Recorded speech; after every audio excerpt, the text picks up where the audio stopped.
اب یہ بھی آہستہ آہستہ شخصیت پرستی کی طرف جا رہے ہیں۔ اگر ہمارے کسی بزرگ سے غلط بیان ہو گیا، اگر ہمارے کسی بابے نے، بزرگ نے، کسی عالم نے کوئی بات کر دی ہے اور وہ واضح سنت کے خلاف ہے، قرآن مجید کے خلاف ہے، لیکن نہیں مانیں گے، اس کا دفاع کریں گے، اللہ اکبر، یعنی حدیث کے مقابلے میں، قرآن مجید کی آیت کے مقابلے میں اس کا دفاع کریں گے، اس میں تعویل کریں گے، اس میں کوئی نہ کوئی ایسا راستہ نکالیں گے اس کو بچانے کے لیے۔ یہ تو دیوبندی کرتے ہیں، یہ تو اہل سنت والے کرتے ہیں، یہ ان کا منہج ہے۔ وہ اپنے طلباء کو بھی یہی سکھاتے ہیں، وہ اپنی جماعت کو، اپنے طالب علموں کو 10 سال 12 سال یہی طریقے سکھاتے ہیں کہ جب حدیث آ جائے، جب قرآن مجید کی آیت آ جائے، ہماری فقہ اور ہو، قرآن اور کہہ رہا ہو، ہماری فقہ اور ہو، حدیث اور کہہ رہی ہو، تو پھر کیا کرنا ہے؟ فقہ کو بچانے کے لیے حدیث کا رد کیسے کرنا ہے، اس قرآن مجید کی آیت کا رد کیسے کرنا ہے۔ الحمد لله نحمده ونستعينه ونستغفره ونعوذ بالله من شرور أنفسنا ومن سيئات أعمالنا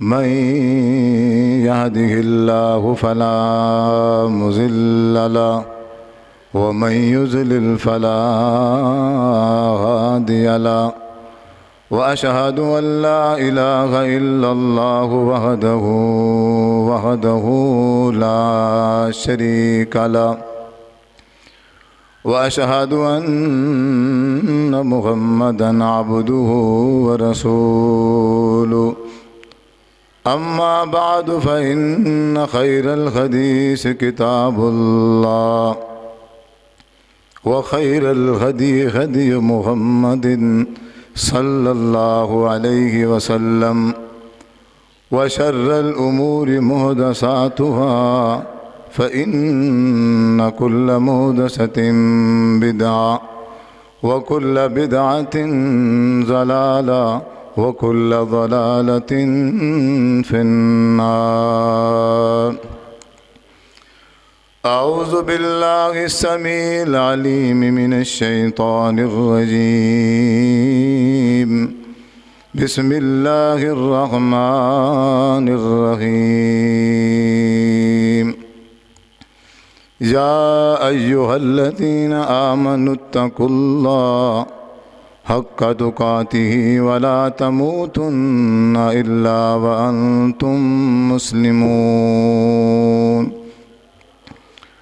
يا أيها الناس اتقوا ربكم الذي خلقكم من نفس واحدة وخلق منها زوجها وبث منهما رجالا كثيرا ونساء واتقوا الله الذي تساءلون به والأرحام إن الله كان عليكم رقيبا يا أيها الذين آمنوا اتقوا الله وقولوا قولا سديدا يصلح لكم أعمالكم ويغفر لكم ذنوبكم ومن يطع الله ورسوله فقد فاز فوزا عظيما۔ قال الله تبارك وتعالى في القرآن المجيد والفرقان الحميد أعوذ بالله من الشيطان الرجيم واعتصموا بحبل الله جميعا ولا تفرقوا واذكروا نعمة الله عليكم إذ كنتم أعداء فألف بين قلوبكم فأصبحتم بنعمته إخوانا وكنتم على شفا حفرة من النار فأنقذكم منها كذلك يبين الله لكم آياته لعلكم تهتدون۔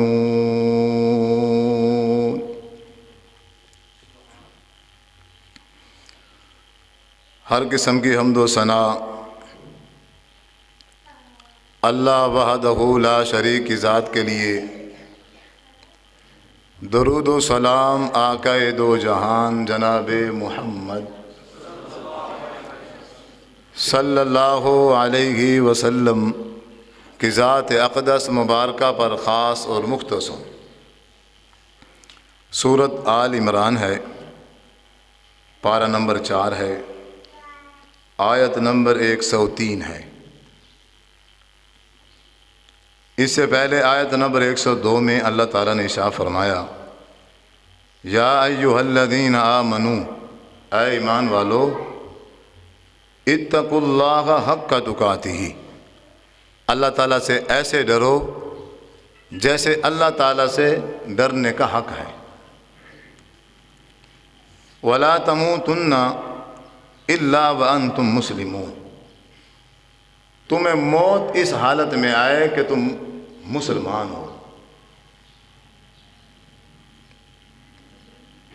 آگے ارشاد فرمایا، واعتصموا بحبل اللہ جمیعا، مرنے سے پہلے مسلمان ہو کے مرنا۔ پھر آگے طریقہ بتا دیا، کیا؟ واعتصموا بحبل اللہ جمیعا، تم سب بریلوی، دیوبندی، شیعہ، وہابی، سنی، قادری، سوروردری، چشتی، پتہ نہیں کیا کچھ ہے، 73 تو کم از کم ہوں گے نا، سب واعتصموا بحبل اللہ جمیعا، تم سب جس مرضی فرقے سے تعلق رکھتے ہو، اللہ کی رسی کو مضبوط پکڑ لو۔ ولا تفرقوا، فرقوں میں نہ بٹو، کسی فرقے میں نہ جاؤ، نہ فرقہ بناؤ، نہ کسی فرقے میں جاؤ، مسلمان بنو، اللہ کی رسی کو مضبوطی سے تھامو۔ وَاذْكُرُوا نِعْمَةَ اللَّهِ عَلَيْكُمْ، اور اللہ کی نعمت کو یاد کرو، اِذْ كُنْتُمْ أَعْدَاءً، تم ایک دوسرے کے دشمن تھے۔ آپ صلی اللہ علیہ وسلم کی نبوت ملنے سے پہلے کی جو پوزیشن ہے عرب کی بالخصوص، کہ آپ ایک دوسرے کے کیا تھے؟ دشمن، ایک دوسرے کی جان لینے کے لیے تیار تھے۔ یاد کرو، اللہ فرماتا ہے یاد کرو۔ پھر اللہ نے فرمایا میں نے کیا کیا؟ فَأَلَّفَ بَيْنَ قُلُوبِكُمْ، میں نے الفت کو، میں نے محبت کو تمہارے دلوں میں رکھ دی۔ فَأَصْبَحْتُمْ بِنِعْمَتِهِ إِخْوَانًا، اللہ کی رحمت کے ساتھ پھر تم سب بھائی بھائی بن گئے۔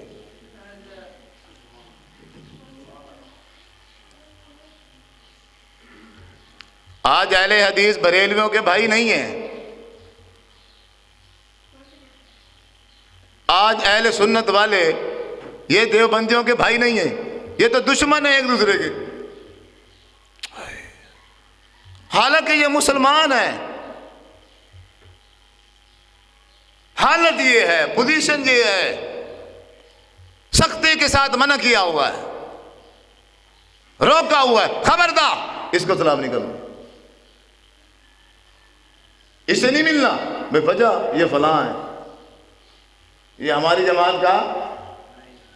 جماعت کا تھوڑی ہے، اسے رشتہ نہیں دینا، اس کو دعوت پہ نہیں بلانا، اس کی دعوت پہ نہیں جانا، ان کے ہاں فوتگی ہو جائے اس کے نماز جنازے میں شریک نہیں ہونا۔ ایسے مسلمان رہتے ہیں اب اس دنیا میں، پھر یہ ایک دوسرے کے دشمن بن گئے ہیں۔ پھر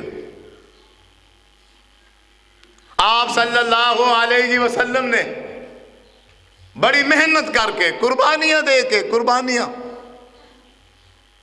اس دشمنی کو ختم کیا، اس عداوت کا خاتمہ کیا، اس کی جگہ پر محبت کو بھرا، الفت کو بھرا، اور پھر یہی درس دیا کہ جب بھی تم کسی سے ملو، اذا عرفت ومن لم تعرف، اسے جانتا ہے یا نہیں جانتا اسے سلام کرو۔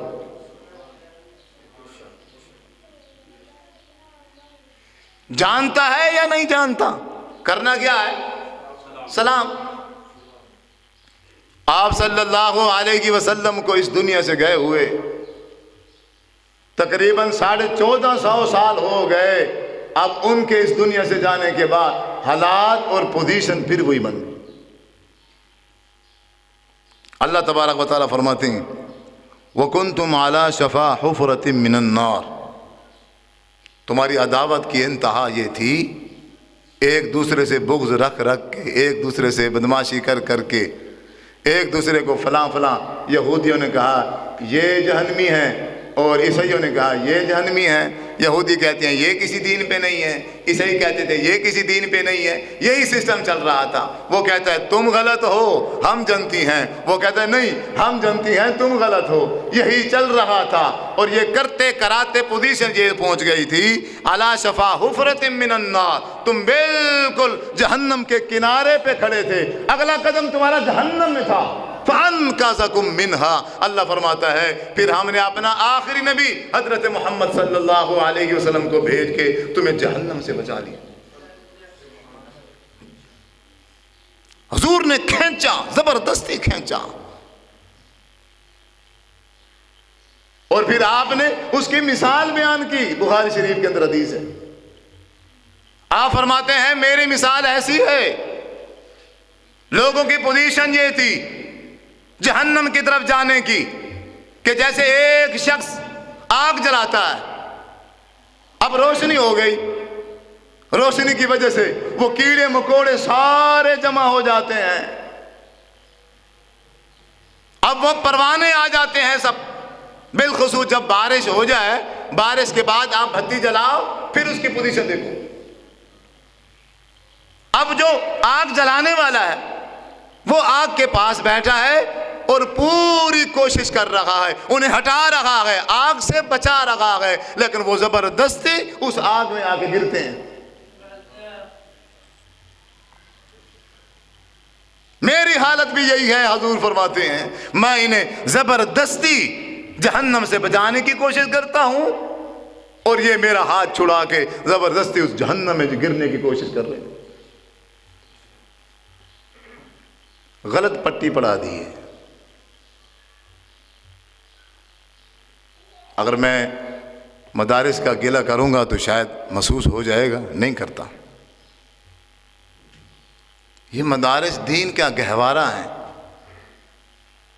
مدارس دین کے نام پہ ہیں لیکن دین نہیں ہے۔ 8 سال لگانے کے بعد، 10 سال لگانے کے بعد ایک طالب علم تیار ہوا، اور وہ تیار کیا ہوا؟ اللہ کے رسول صلی اللہ علیہ وسلم کی مخالفت کرنے کے لیے، کہ جب قرآن مجید کی آیت، جب حدیث رسول ہمارے مسلک، ہمارے فرقے کے خلاف آ جائے، اس کا رد کیسے کرنا ہے، سامنے والے کو چپ کیسے کرانی ہے، سامنے والے کو جواب کیسے دینا ہے، یہی تیاری ہو رہی ہے۔ فرقہ واریت کو پالا جا رہا ہے، اس کی پرورش ہو رہی ہے۔